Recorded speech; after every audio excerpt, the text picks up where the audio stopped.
December 17 ബഥനിയായിലെ വിശുദ്ധ Lazarus, യേശുവിൻ്റെ സുഹൃത്തും ശിഷ്യനും.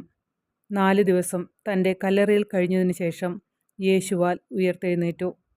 വിശുദ്ധ മാർത്തായുടെയും ബഥനിയിലെ മേരിയുടെയും സഹോദരൻ, മാർസയിലെ ബിഷപ്പ്, രക്തസാക്ഷി, മിഷണറി.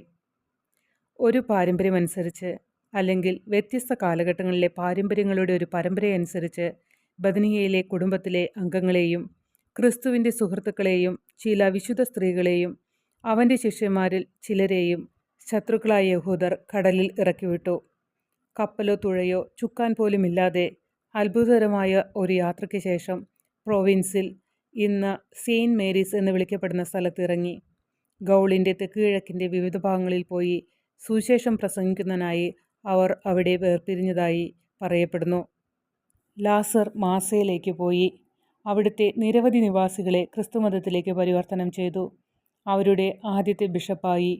നീറോയുടെ കീഴിലുള്ള ആദ്യ പീഡന സമയത്ത് അദ്ദേഹം ഒരു ക്രിപ്റ്റിൽ ഒളിച്ചു. 5-ാം നൂറ്റാണ്ടിൽ സെൻറ്റ് വിക്ടറിലെ പ്രശസ്തമായ ആബി നിർമ്മിച്ചു.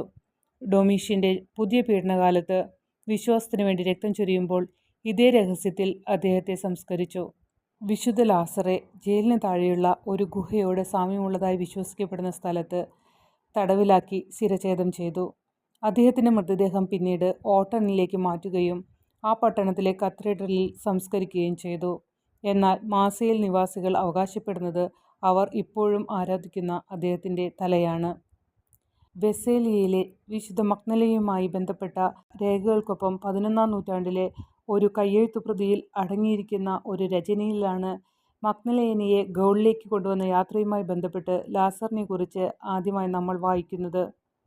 12-ാം നൂറ്റാണ്ടിൻ്റെ തുടക്കത്തിൽ വിശുദ്ധ നസാരിയോസിന് സമർപ്പിച്ചിരിക്കുന്ന കത്തീഡ്രലിൽ വിശുദ്ധ ലാസറസിൻ്റെ ശവകുടീരം കാണപ്പെടുന്നുവെന്ന് ഓട്ടണിൽ വിശ്വസിക്കപ്പെടുന്നു.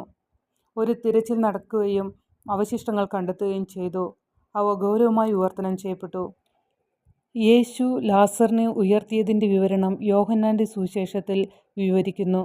അത് ദൈവപുത്രൻ എന്ന നിലയിൽ യേശുവിനെ ഏറ്റവും ശക്തമായി കേന്ദ്രീകരിക്കുന്നു. യേശുവാണ് രക്ഷകൻ എന്നതിന് തർക്കമില്ലാത്ത തെളിവ് നൽകാനുള്ള ഉപകരണമായി ലാസർ പ്രവർത്തിച്ചു.